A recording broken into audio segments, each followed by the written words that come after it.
We are slowly growing. Sí, obvio. I didn't know you can even do this. Just go directly to YouTube. That's super cool. It took super Like 7 long. people are in another link. So that's why people are missing. We were there for the first 6. I didn't know you can even do this. Just go directly to YouTube. That's super cool. It took super Like 7 long. people are in another. Wait, I understand. It was like the delay from YouTube. Yeah. So what should I do about God, there's nothing worse than hearing your own voice. I sound terrible. that? Give me 1 second. Let me figure out how to Of course. keep that audio in. Okay, let me go to the other Zoom to check. Link.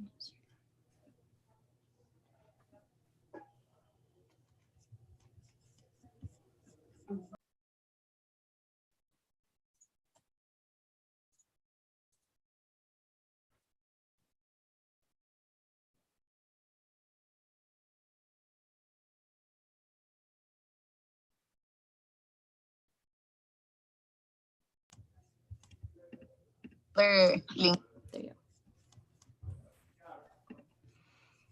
Okay, perfect. So I think we are now live and I think we are ready to go. Awesome. It's weird because like this live stream is right in front of me. So I'm like seeing a minute ago playback. But anyways, let's go ahead and get started. I think there are a few people on a different Zoom link, but yeah, awesome. So I will hand it off to Shuo, who will kind of introduce himself and talk a little bit about his work, why he's here, and then we'll jump into the deep dive. Thank you all so much for coming. Super excited to have you. And yeah, I'll hand it over to you. Thank you, everyone, for joining. It's a privilege to be here. This is like the favorite thing for me, right? I just love talking to ambitious young people who are going to create the amazing companies and change of the future. It's just a privilege to be here with all you guys. Just one thing really fast. I consider this next hour your time, right? There's a bunch of random crap that I can talk about, but I want to make sure that you guys get everything possible out of the next 60 minutes we have together. And I'm a really, really casual person, which you guys can probably tell already. Whatever you want to know, please just ask, unmute yourself. If I'm in the middle of talking, just interrupt me and extract whatever information that you want out of me. That's the best for me, and I'm pretty sure it'll be the best for you guys. Does that sound okay? Cool. So what I'll talk about is I'll first introduce my firm. I'll introduce myself a little bit, and then we'll jump into a little bit of a case study about one of the startups that I had the privilege to back. And it's actually a startup that came out of Stanford. So it should be very, very pertinent. And of course, at any time during any of this stuff I talk about, please just jump in with questions and we can talk about it. Cool.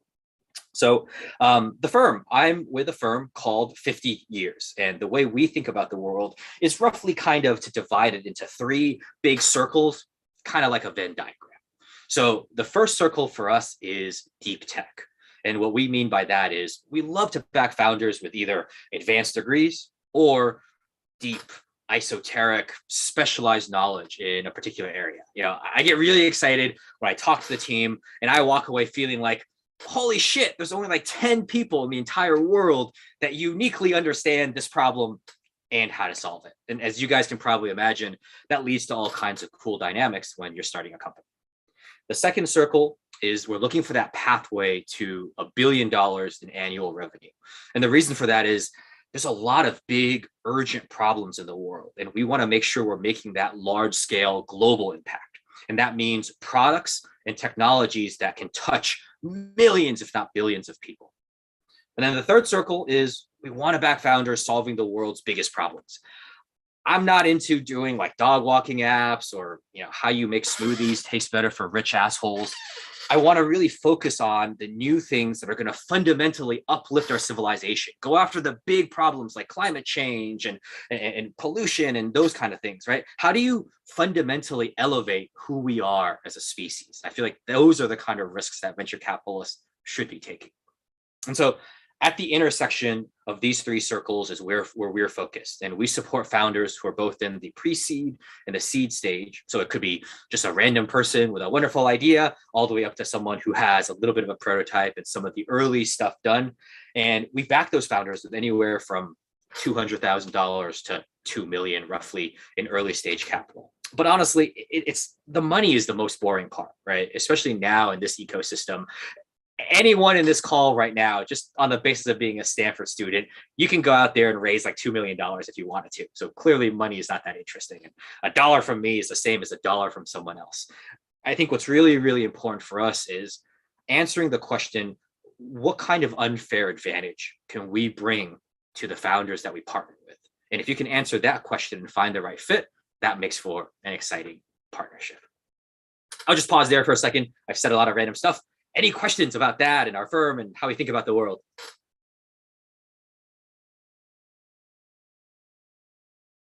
And just unmute if you have something and shout it out. I would love that. Oh, cool. I don't think anyone else has a question. So please go ahead. Yeah, go ahead. No need to raise your hand. Just unmute and let's jump in. Yeah, you mentioned that your firm really believes in trying to fund companies that are solving some of the world's greatest problems. Yeah. I was just wondering, what do you think are some of the challenges the kind of companies that address like social issues face that you wouldn't otherwise face if you were like solving like a more traditional problem? Yeah, that's a great question.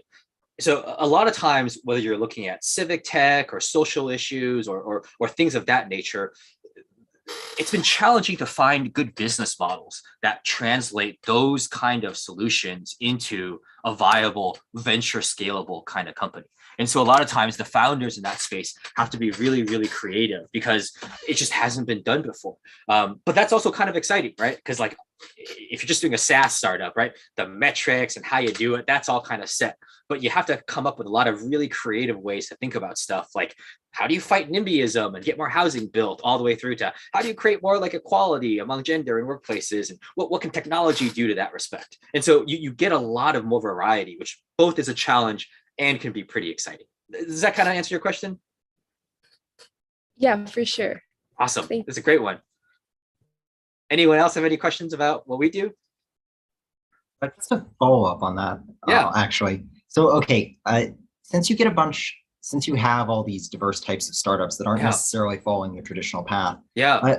What do you see in terms of variety of like creative business models? Because every time I've gone through a pitch, I've seen the same freemium business model over and over again. So tell me there's something else in the world that's a bit more interesting. There absolutely is. And honestly, like, what makes me so excited to like talk to an audience like this is you guys have the opportunity to step through the store and really come up with this kind of clean sheet of paper approach to building so many of these businesses, right? And that's fundamentally exciting because we're moving past this old world of like software SaaS-based businesses, and we're thinking about new ways to get people involved, whether it's the new distributed economy or using, Web3 to do things, or, new horizons for investing money, both on the CapEx and OpEx front. Like, you can literally think about new ways to put together the various pieces of our civilization, right? Kind of the way I see it is, once you learn enough about how the world works, it kind of feels like you guys could be chefs in this amazing kitchen, and you see all the different ingredients laid out about you. But it's up to you guys to be creative, to figure out how to combine those interesting ingredients together to cook this kind of delicious dinner. Does that kind of make sense? Yeah, that's great. Thank you. Yeah, I appreciate that question. Just to follow up on that, I was just wondering, since so many of these problems, the problems that are like social problems, are so diverse and like spread out, and is it sometimes a big challenge for you to kind of have to navigate these? Sorry, there's their mic on. Yeah, I was just wondering, is it kind of a challenge for you to kind of understand so many of these broad disciplines and try to have advice that's tailored to so many different areas? Because there's so much learning that needs to be done, right? Yeah, absolutely. I think, one of the things that I often give as a cautionary advice to, people of your age is be careful of generalized advice, especially when you're doing entrepreneurship, but even for your own personal life, right? By definition, every startup and every founding team is going on this unique journey, and that journey is going to be so different. And it takes that kind of deeper relationship before anyone is even qualified to give you that kind of advice and mentorship. And so a lot of it is, yes, that willingness to really understand not only what the team is doing, but understand who they are as people, right? Because so much, especially in the early days, is driven by the personalities and the exact complementary skills of the founding team. And without understanding that dynamic in really, really deep ways, it's hard for you to suggest really meaningful things that actually help them build what they're trying to build. And so it ends up being a deeply personal experience if you want to support founders in a meaningful way. But, you know, I think as your experience as students and, you know, doing other things with friends, it probably matches the day-to-day experience. You know, like I probably have like 10 people in my life that I consider like a friend at this point. And I've probably cried in front of one of those people, but that person is my closest friend. And that person is also the person that can give me the most meaningful advice and really help me in those moments of need. You know, when you're looking for someone to really get in deep and really be having that meaningful impact in your life, that's the depth of the relationship that you're really working with. Does that kind of make sense? Yeah, Cool. that does. Yeah. Any other questions? If not, I'll do a quick introduction. Oh, sorry, go ahead. Sophia? No. Actually, I had a quick wait, question. sorry, if you don't mind. sorry, I just heard you. Did you say my name? Oh, I saw you unmuted. I thought you might have something interesting to say. Oh my gosh, no, I'm so sorry. I have a quick question. Based on your industry experience, how do you predict the role of venture capital firms and like their general investment strategies will evolve over the next decades? And you mentioned like there's many new mechanisms, creative mechanisms to get funded nowadays. What role do you think VCs will play going forward? I'm a pretty stupid person, and I think my only advantage in life is I kind of know I'm kind of stupid. So I try to go out of my way, like not to make those kind of predictions. Like I don't know, honestly, right?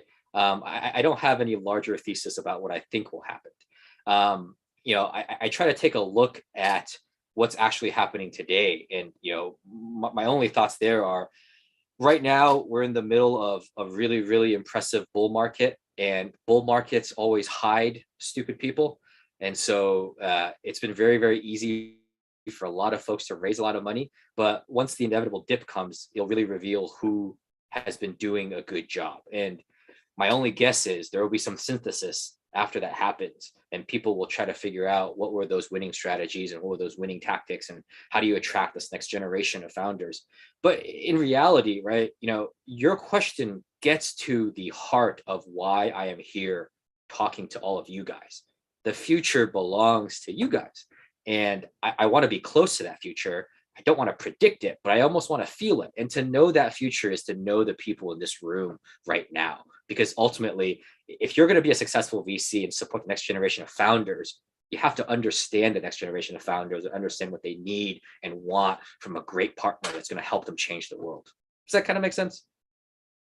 Yeah, definitely. Thanks. Yeah, it's probably a little bit of an unsatisfying answer, so I apologize for that. That was great. That was great. Cool.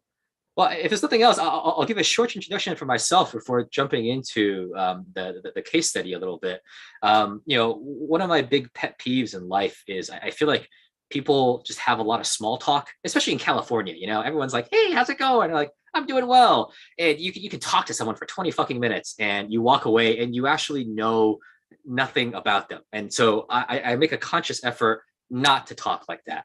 So to that end, I want to give you guys a sense of like who I really am. And so my dad was a potato farmer from northern China.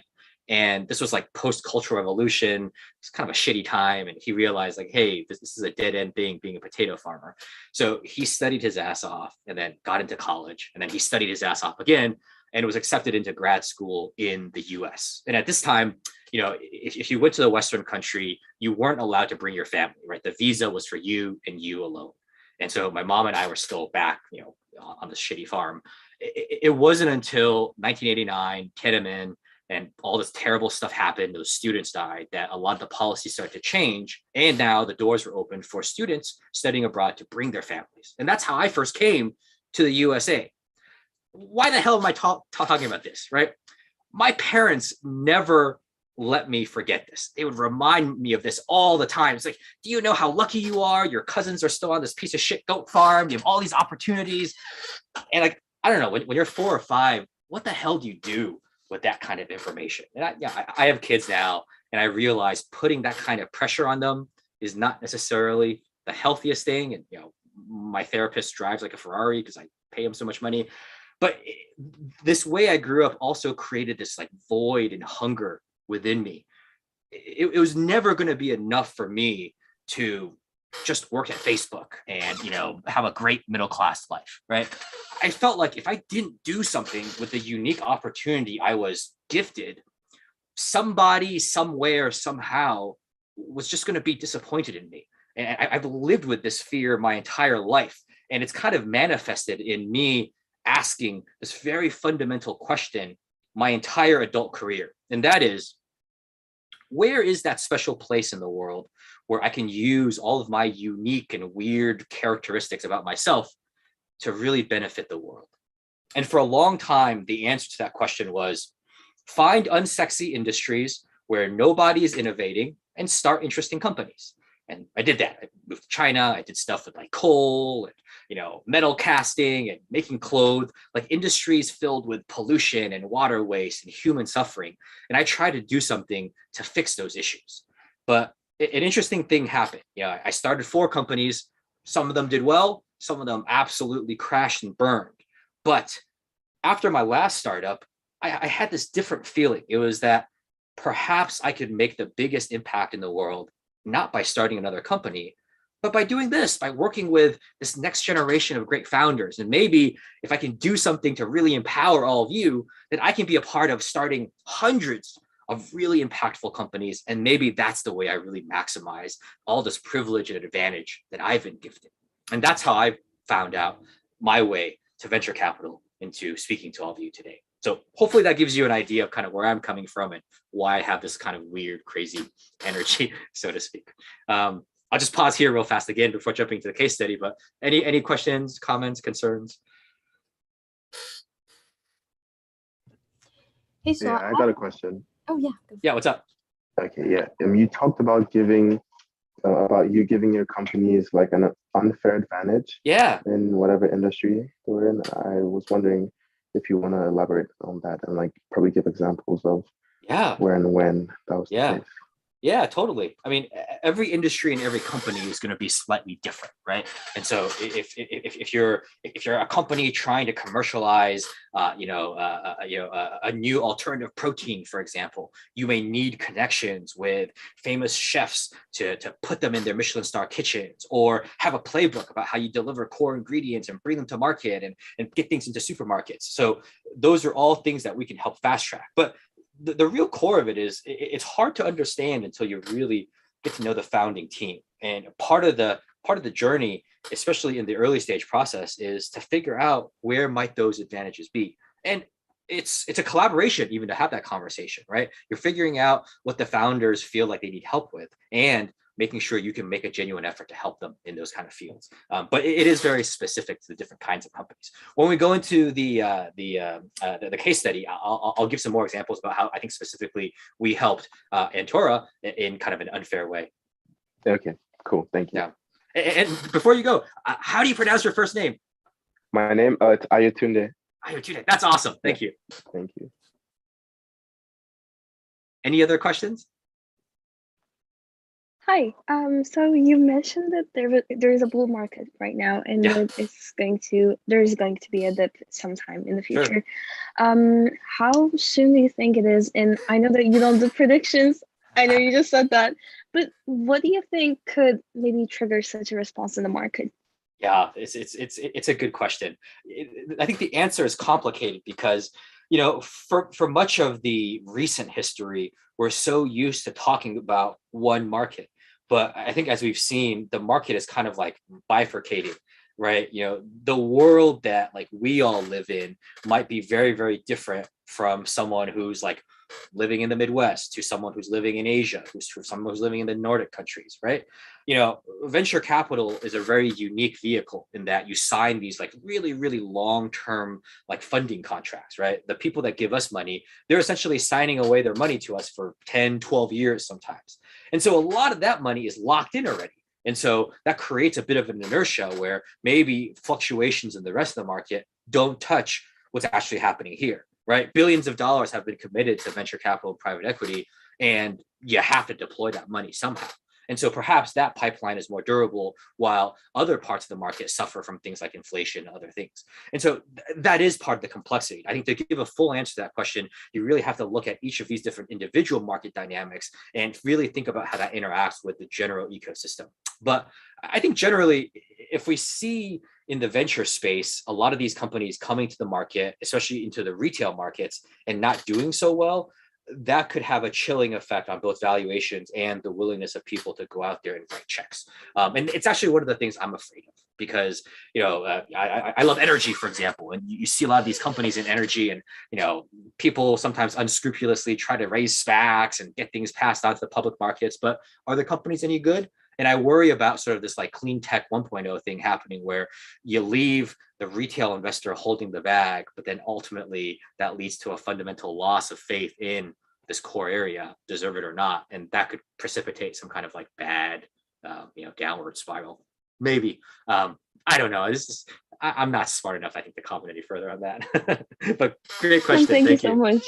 That was a great answer. Thank you.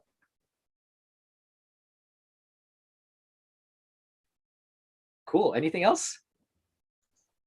Oh, I have a question. So I really, really appreciate you being very, very casual and vulnerable with us. And I guess as students we're trained a lot by like a university setting to be formal, especially in professional contexts. Sure. Like, are there situations where you force yourself to be more formal, or like what has being casual brought to you?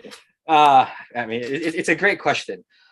I have always struggled in formal settings, and I mean, you guys probably already have a sense of who I am, but this is authentically who I am. And the older I get, the more I resent having to not be myself. Right. I don't want to ever be a setting where I have to like put on some mask or pretend to be someone I don't want to be. In fact, I a lot of times I recommend to the founders I support that they are an exaggerated version of themselves, especially when they first meet investors or other potential partners. Right. And the reason for that is I see it as almost dating. Right. These relationships you build in life are mutualistic. Right. And if you're just trying to please someone else, eventually that's just going to end up in resentment and anger. And life's too short to feel that way. And so when I meet someone new, maybe I'm too much. Maybe I'm just an exaggerated version of myself. But if they don't jive with that, cool. Like, we don't have to hang out, right? The world's massive. But if they do, great. And then I know this is something I can invest my time in, and it can be something that's really, really wonderful, right? Like when I met my wife for the first time, I was just goofy and stupid, and somehow I didn't scare her away. And that seemed to work out. I think that's a good model for how to live life. That's awesome. I hope we can all do that. Yeah, everyone has their different path through life. This is, at least for me, you know, I just don't want to live any other way. I have a question for you on the topic of personal relationships. Of course. I think it's really interesting that you brought up how being yourself can help you form better, more lasting personal relationships. I was just wondering, what are the best like personal or professional relationships you've had over the course of your career, and like why? What have you learned from these people?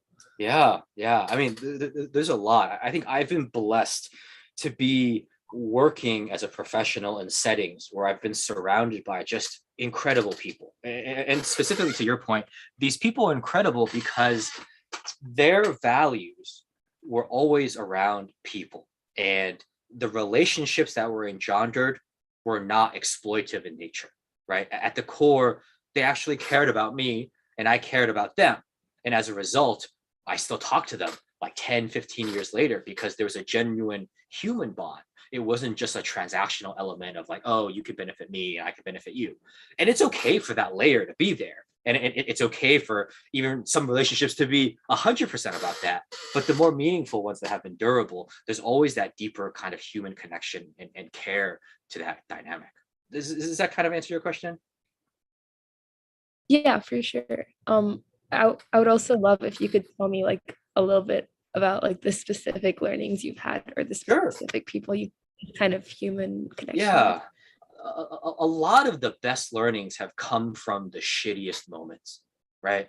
You know, those are the moments where you figure out who you actually trust and can turn to, and you actually open up with that kind of vulnerability, and you allow them to help you. You know, I made a lot of missteps when I was young, right? Like when I was about to graduate school, for example, I didn't know what I wanted to do, and I moved to Michigan, and I worked for Ford for a little bit, and I was stuck in a cubicle designing parts for the Ford Focus, and my good friends, the really good friends, they pointed out to me how unhappy I was. And they weren't afraid to offend me. They weren't afraid to say, like, hey, this whole vision that you've built up over the last couple of years, it seems wrong. You know, they were concerned about me as a person and not concerned about my reaction in that moment. And so from them, I learned the macro lesson first off, that it was important to have friends like that, that didn't mind and could confront you and tell you the shit you didn't want to hear. Those friends are worth their weight in gold. But it also helped me to really see how I should consider my own career trajectory. And that's just one example early on in my life where having those kind of relationships really benefited me. It's a great question. Yeah, no, it's a great question. It's a good point, Grant. I'm reading your comments. Maybe just very quickly, for the sake of time, I'll jump in and talk a little bit about Antora, and then we can do the pitch part of it. So, Antora Energy is a company that two of the founders are from Stanford, one is from MIT, but it is an energy storage company, and I love energy storage. So when I talk to companies for the first time, I really focus on the team and the founders. And the reasoning there is pretty simple. If you're an early stage company, maybe one day you go out for coffee and you have a delicious croissant and boom, inspiration hits. And all of a sudden your go-to-market or your business plan just all of a sudden shifts. And that's okay. That's one of the best things about being an early stage company, and why early stage companies always outfight some of the larger companies. You can turn on a dime, you can be super agile, you just do what's right for the business, and you make those unfettered decisions. But also because of that, a lot of the company can be in flux. And really the only thing that stays constant in an early stage company is that early team. And that's why we focus so much on understanding the founders in a deep way. Like, who are they? Are they charismatic? Do they have energy? What's the vision? What's their velocity? Can they recruit a great team? And the reason for that is, what are you really looking for when you have that first contact? You're looking for whether these founders are great. And great founders can bring unfair advantages to their company. Those unfair advantages take the form of money, hiring the team, building partnerships. And so much of that relies on their natural charisma, energy, and storytelling ability, right? So much of that is rooted in their ability to tell people, hey, you should do something for my startup, even if we have nothing. And that is the fundamental skill that I really, really like. And so these three founders of Antora Energy, they have this stuff in spades. So from the very first conversation I talked to them, I felt this like unstoppable compulsion in their being to build this company, right? It's like, if you guys have friends who like paint or do art or do music, sometimes you talk to them and it's like, for them to express themselves through art is tantamount to breathing. You cannot stop them from doing that because that is just what they have to do in the world. And that's exactly the feeling I got from the Antora founders. They had to build this company. They saw it almost as their destiny in the world to do it. And when people have that attitude, you can be assured that the stamina and their ability to break through walls and overcome challenges, like, they're going to do that because their very being is attached to the company itself. Their vision was extremely inspired, right? They had an unfair advantage where they had access to both students and other kinds of great researchers that could help them build this out. And I loved how comfortable they were ignoring the norms. Most people, if you think of energy storage right now, you think of lithium-ion batteries or things like that. What they did was they were able to take a real first principle thinking.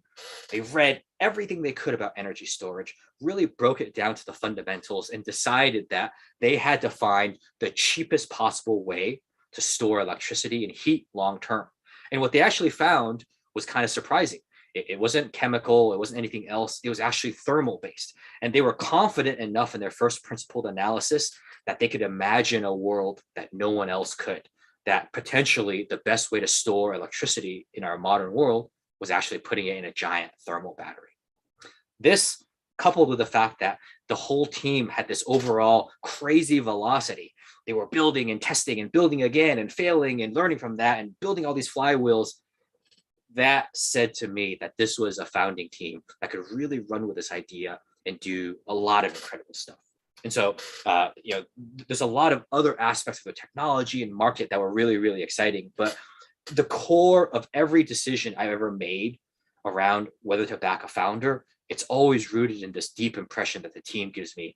The fact that I'm confident these were people that could do very improbable things. And I'll just pause here in the interest of time so you guys can ask some questions about this.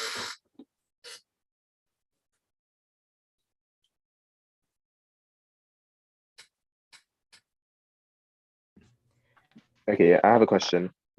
When people speak about who the ideal founder should be, it seems sometimes like the bar is set so high that you either have to be born with those set of characteristics or just like you're just gonna fail, you know? So how do people who don't necessarily know what they're passionate about yet, how do we build those set of things that VCs want to see in founders? How do we become passionate about something? How do we find something that we're willing to devote our whole life and being into? It's a great question. I'll say two things really quickly about that. One thing is it's okay not to know, right? A lot of that stuff comes from experience, from doing things that are wrong. I've been there too, right? I was stuck in dead end jobs that made me want to shoot myself. I just, you go through some of those things to really help you understand who you are as a person. And sometimes there's no replacement for just going through those experiences.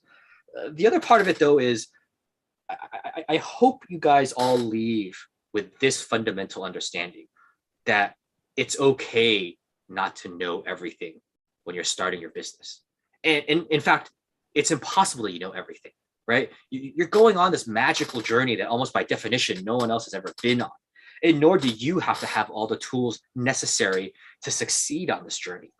The good investors, the good people that really want to partner with you, they'll understand that you are still on a dynamic journey and they believe in the growth mindset and they will help you get to where you want to be. The investors that can't see that vision of the world, that reject you because you're not quite there yet, I don't think they fully understand what it means to be a partner to an early stage founder, because growth and learning are intrinsically a part of that.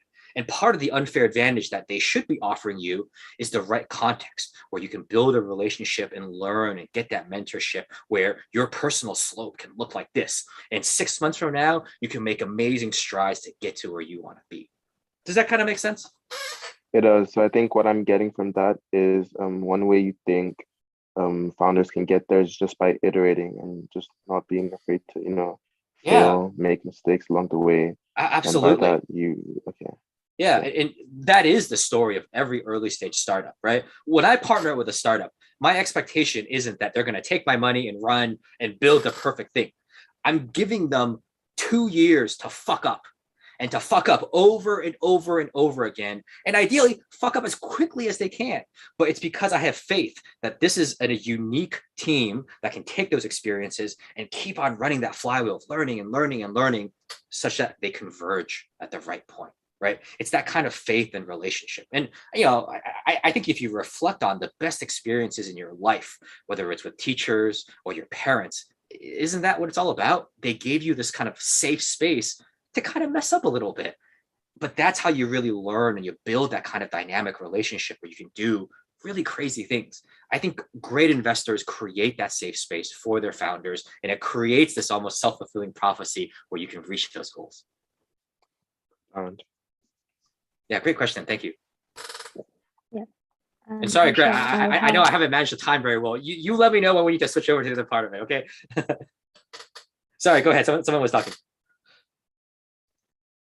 Oh, I think someone else, I'll just keep my question short. Thank you, Sho, for sharing. As you mentioned, 50 years is very deeply invested in deep tech. I'm wondering what are the general procedures of your technology verification and feasibility and viability check?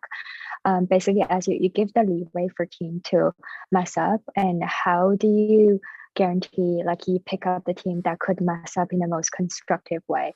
And another question is that, for example, when you look at the industry such as energy storage, there are many different technological checks. There are high energy density one, there are like low carbon one. So do you have any preferences on those different checks? And if any, what leads to those decisions? Yeah, I'll answer the first part first. For us, what's important is you have to be able to differentiate between different kinds of risk profiles for technology, right? Some technology, it looks more like a science experiment, meaning there's a 1 in 20 or 1 in 10 chance of it succeeding. All I have to do is be able to distinguish the 1 in 10 technology between the 1 in 5 technology, right? I'm not smart enough to tell you anything beyond that, but I do feel like I can tell those apart. And if you get in a 1 in 5 technology, I'll write that check any day of the week, because you have the benefit of building like a 30 company portfolio. And so it's that kind of distinction where you have to get comfortable. And that's not just me too, right? We talk to experts in different areas and other founders in the space. But ultimately, if you believe that the founders are honest and genuine and have high integrity, I always default to trusting the founders. That's ultimately what we have faith in. To your second part of the question, absolutely. There's several different kinds of variables in any kind of space. We try to make decisions based on the ones that we think will make the most net positive good in the world. And so in energy storage, for example, it's important that it's cheap. It's important that it doesn't increase like greenhouse gases. It's important that it can be easily deployed. So we democratize access to these kind of things. All those are factors that we absolutely would consider. Yeah, great question. Thank you.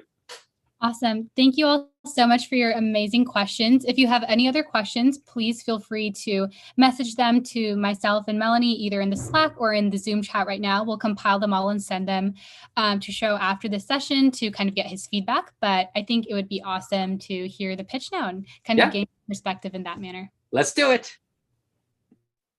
Awesome. Hey, everyone. Happy to be here. I'm James. I'm an MS&E major here at Stanford, and I'm also a high jumper on the track team. Oh, cool. Hey, my name is Dorian Simon. I'm a junior at Stanford. I'm studying computer science, and I'm a sprinter on the track team. That's awesome. Yeah. So we'll get the deck pulled up. Give me a second. All right. So we're CollegeFans. We are by athletes for athletes. Love it. Our mission is to empower collegiate athletes to be entrepreneurs. Love it. This comes into position from the new name, image, and likeness rules in the NCAA. Yep. Recently, athletes were able to profit off of these different attributes. So for the school they go to or whatever competition they're doing. Yep. And we realized that there was no independent outlets for these athletes to actually go through to make money, only through large companies such as like Nike and Under Armour. Yep. And then we also realized that there was no central marketplace for fans to find unique collegiate goods.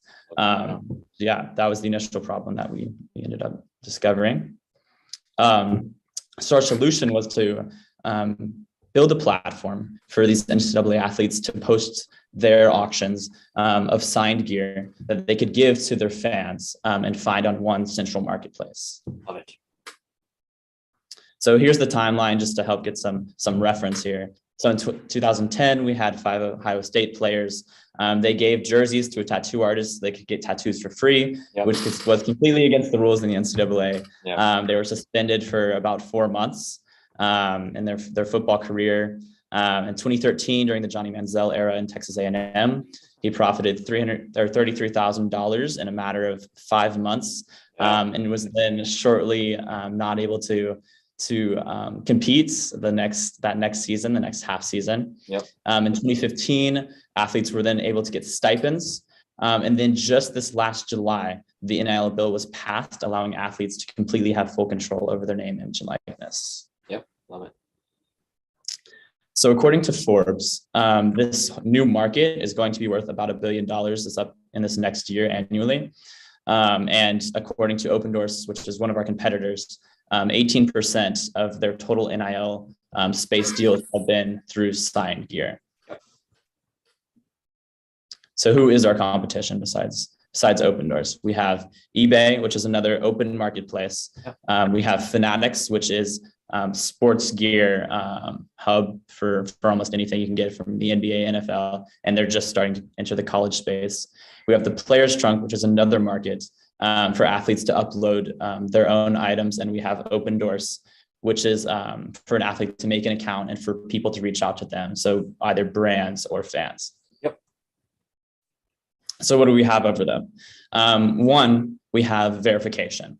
Unlike eBay, we make sure that every athlete is legit, and it makes the fan more likely to actually go and bid on their items. Second, we have almost no hurdles for these athletes to jump over, which is super nice, especially for athletes when you have 4 hours of practice a day, including class time and homework. And it's very hard for athletes to actually find time to do anything that takes any time. And then on top of that, we also don't take a single penny from the athlete during their stay. Love it. So now we can hop into the design of the product and some of its features. So just showing you what it looks like on a desktop, a nice little layout showing what's been sold and then showing current auctions that are currently live, and just a way for fans to visit our site and be able to put in like their email, what they want to raise the bid to, and then kind of submit that bid. Upon submitting the bid, they get an email confirming that they submitted a bid. And then anytime anyone outbids them, they get an email saying that they've been outbid. Got it. Trying to draw them back to the site. Got it. And on our mobile view, just showing you kind of the different views for different devices. Yep. We're kind of same little view. People can still see the auction sold and still submit bids, but athletes can also easily upload auctions to our site. And after they upload and submit an auction item, we verify them and then make their auction live. Yep. So get into our business model. To the customer, we charge $5 plus 5% of what their last bid was. And then this allows us to give the athlete 100% of that sale price. So more motivation for them to join our platform. And to get kind of our traction, we started this auction model around December, where we had one of our teammates sell an auction item for over $100. And we've slowly been growing these past few months, pulling over $850 in sales. Yep, love it. Being from Stanford, we definitely had our start in California with a lot of Stanford athletes. But since we've spread to some athletes in Kentucky, and we're getting contacted by athletes and having applications from athletes from like Texas, Louisiana, Florida, kind of all over the country. Love it. So our goals in these next few months is to host and complete over 100 auctions, spread into 3 different schools, and then amass $1,300 in profit, which isn't too much, but our goals have been to cover our operation costs and our startup costs. So we're hoping to move to a different or monetization model to produce some more. Love it. And our plan to continue our growth is through that self-promotion, where athletes are going to be promoting their items that are on auction on our platform. So that's going to kind of be passing our name from those different athletes who are sharing us on their Instagrams. And then we're going to be getting and hiring designated like ambassadors at different schools. We're going to be targeting athletes who would be a great fit to be on our platform. And we're also running Facebook and Instagram advertisements for these college athletes to promote the items that they have on our platform. We're also, we also have a few partners. So we're in Cardinal Ventures, the Stanford Student Run Accelerator. That's going to help us with the curriculum mentorship to accelerate our platform. We've also recently joined the Orca Network, which is a community of founders, ranging from like Stanford, Brown, University of Virginia. And then we're also in a few businesses, Market Price, Mogul, Playbooks. They're all platforms. They're marketplaces where athletes get connected to businesses. And so that's been a great way for our company, CollegeFans, to get in front of a lot of athletes' eyes. They've been able to kind of reach out to us and upload some items for auction. Got it. So you guys have met us, me and James on the team, but we also have a few of our other teammates working with us. Miles Zoltek, he's a backend engineer for CollegeFans, and he's a sprinter on our track team. Carson Leppert, he's a sprinter on the track team. He's kind of our head of marketing, working on creating a lot of the graphics for our socials. And then Kevin Yang, he's a triple jumper at Stanford, and he's also helping us out with a lot of our front end and UX, UI design for CollegeFans. Love it. That completes the presentation, and we're opening it to any questions and feedback. Thank you guys so much for listening.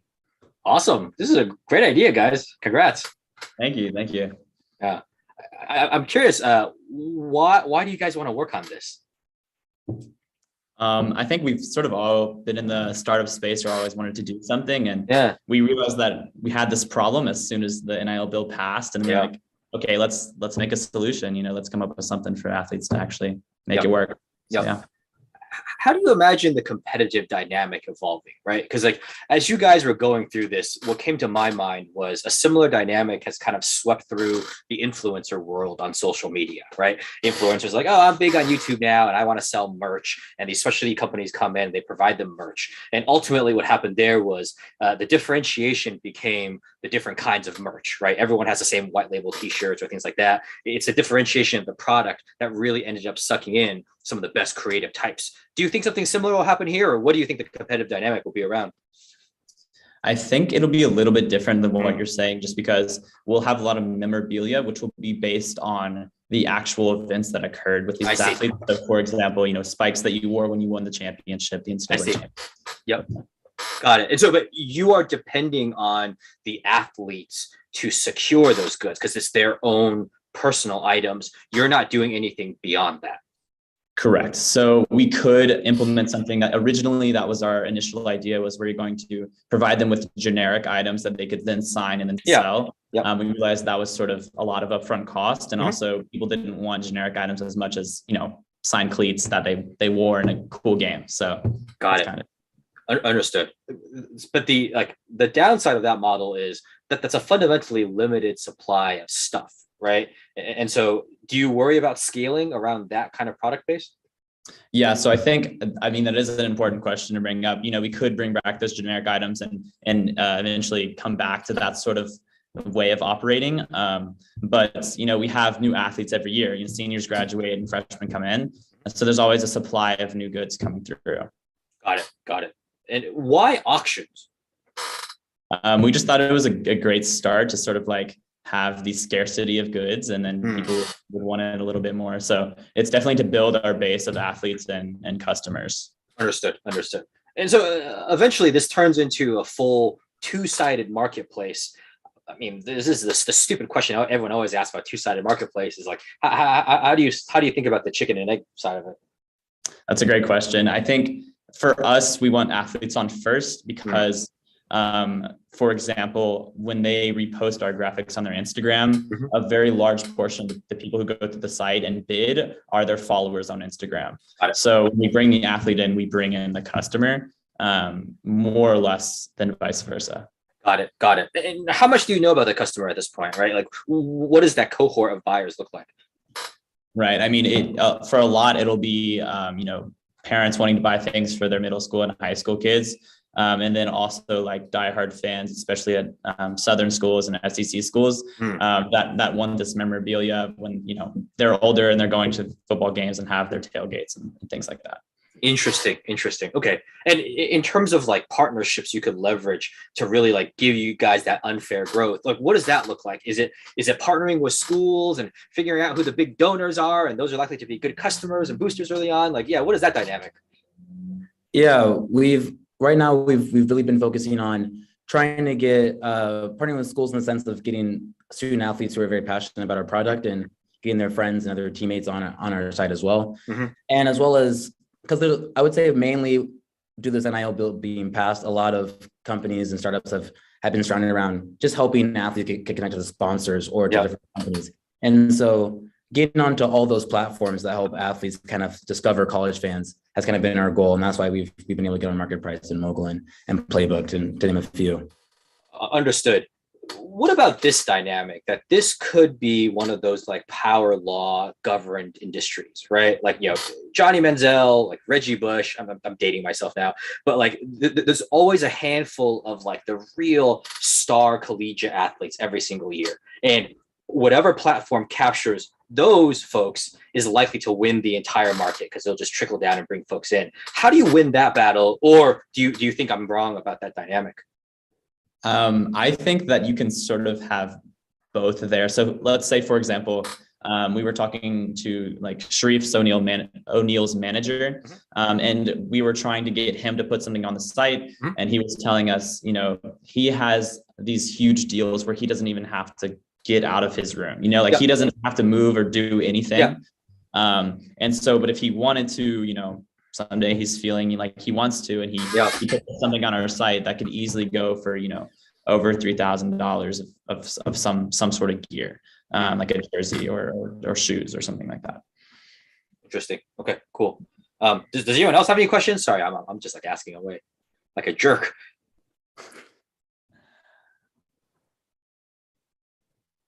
It's are you guys? I assume no one's full time doing this right now, right? Correct. Yeah, we're all students and athletes. Cool. And what year are you guys? I'm a sophomore. I'm a junior. Cool. Okay. And then when you think about focusing on the different cohorts, does it matter? Is it segment by sport? Does it segment by school? How do you think about that, and how do you prioritize? Yeah, I would say we're definitely have been having a big focus on the Stanford one, because that's where you are. That's our biggest network. And it would be great to kind of corner, like, I guess, this market, because all of us as athletes are being contacted by several different companies. If we could like solidify or really like nail down Stanford athletes and student athletes, and kind of keep trickling over to other schools, California, and then spread out to across the country. Like that's ultimately our kind of goal. Got it. But within Stanford, it's not like, hey, we got to get the basketball and the football players first. There's no prioritization. I would say, you know, like just getting any athlete on the site, just numbers, I think are most important. And we know a lot of people on a lot of teams, and I think that will naturally sort of build. But, yeah. Cool. Makes a lot of sense. Audience questions? I have a question. Thanks, James and Jordan, for sharing your pitch deck. So I had a question about your go-to-market. How realistically are you going to scale this from, I guess, like early traction to a more nonlinear exponential growth curve? And more specifically, like, how are you going to achieve that inflection point of venture scale? Man, Melinda, sharp question. Yeah, that's a great question. I think, you know, through our market strategy, which we had on the deck, we really want to have ambassadors at different schools. So if we have other people advocating for us actively at these different places, that should help significantly. And, you know, we're obviously going to look for athletes to do that for us, including ones that will put stuff on the site, which will be, you know, more of an incentive and build the ethos of them trying to pitch it to other people. But I think that will be very important in sort of having that turning point at different schools. So like right now, we can only promote Stanford because we can only really talk to Stanford in this sort of more personable setting, like one-on-one sort of thing. Yeah.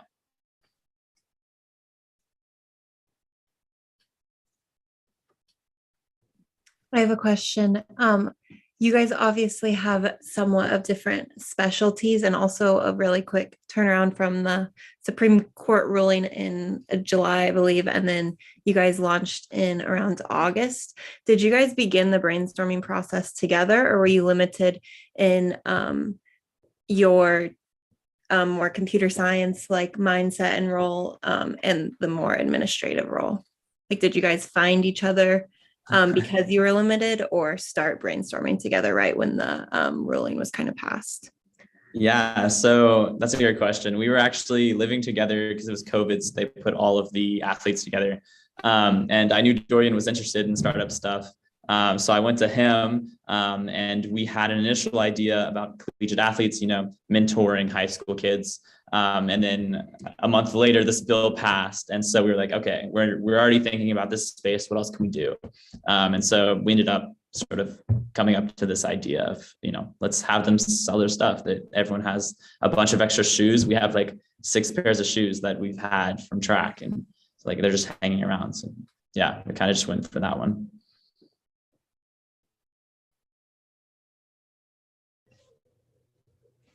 Awesome. As we're reaching the end of the session, we actually want to give Dorian and James the opportunity to ask Joel questions as well about your business. That if you guys are all free to stay maybe 2 to 3 minutes longer.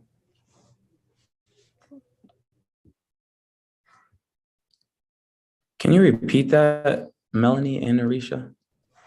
Yeah, for sure. I was just gonna say you guys have the opportunity to ask Joel questions as well right now. If there's anything on your mind that you'd like to ask his opinion or feedback about. What did you guys think of the content order styling of the pitch deck itself, like the slides itself? Slides seem fine to me. Yeah, slides seem fine to me. I think there's probably a bit of a lost opportunity where you could make it more personal because you guys have such great founder market fit, right? You guys are athletes, you live this, like to me, it's like a horrible injustice that the NCAA has been just essentially exploiting people for so long. There's a real core component of that, which could take on the sheen of like, hey, we're democratizing access and making sure people have the means to profit off of their own hard work. I love that angle. Potentially there's some extra that could be added there. Other than that, though, I didn't find anything missing from the overall structure. Awesome. Yeah, thanks. I think I had a question about sort of our monetization. Yeah. Obviously, you've probably worked with a lot of startups. You've seen a lot of positions where maybe, they have this idea and they work for it and there's no way to make money. Yeah. We have our monetization strategy now where we take a % from the buyer, yeah. But at the end of the day, that's probably not going to be enough. And we want to implement another strategy where maybe we have a subscription where people can pay. And, every so often, you can get access to these top tier athletes who are on the site. Mm-hmm. Is there anything that might be on the top of your head of monetization strategies that you've seen before? Yeah, I mean, I think, people have thought about this problem a lot, right? I would look at probably what people have done in the luxury goods space that has done really, really well, right? Like if you want the latest Porsche 911 GT3, you had to have bought a lot of other stuff from them in the past, right? It's like, if you want the latest like championship cleats, you better have been on the site. And so whether it's some kind of like point-based system or some kind of engagement system to actually get people involved and you increase that total value for customer, but give them the shot at the larger things, I think that makes other sense. The other aspect too is like, once you get the platform filled with the right people, there's going to be opportunities to open up other revenue streams, specifically around them making their cool customized products, or again, other things that you can see from other industries that have gone this direction, like the influencer networks on social media. I think the other thing too is there's a pretty big white space of how athletes specifically can monetize themselves. And because you're already targeting, as you said, people who have like kids in middle school, for example, is it like training videos or encouraging things? Or I don't know, like you can be creative about thinking about what other kinds of like quote unquote product you can help people make, because this seems like a really cool turnkey intermediate thing that can provide a lot of high value services to the folks on the platform. Awesome. Yeah, that makes sense. Sweet. Yeah, we were thinking about doing that as well, sort of implementing, training. And like we said, our initial help these kids get recruited and with their high school careers, and we could always add that in. But Yep. Love that. Absolutely love that. Awesome. Thank you guys so much. Yeah, I really appreciate it. Of everyone's time, we just want to give you guys an opportunity to say some final words to our cohort before we end tonight's session. So we'll start with Shoal if you have anything.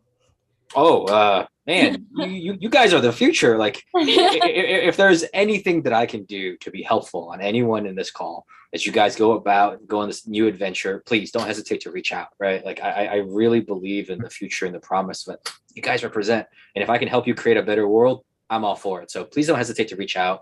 I'll make sure you have my email. And if you want to do another event like this, you can come up to the office in the city. Like it's just a privilege to support you guys. Awesome. Thank you so much for your time today. And Dorian and James, thank you both for coming to pitch. Thanks for having us. Thanks for the feedback. Yeah, we really appreciate it. Thank you guys. Alrighty. We'll see you guys on Thursday for our next deep dive, and that'll be super exciting. Diversity in BC. Perfect. Thank you guys so much. Take care. Great evening. Thank you. Thank you so much. Thank you.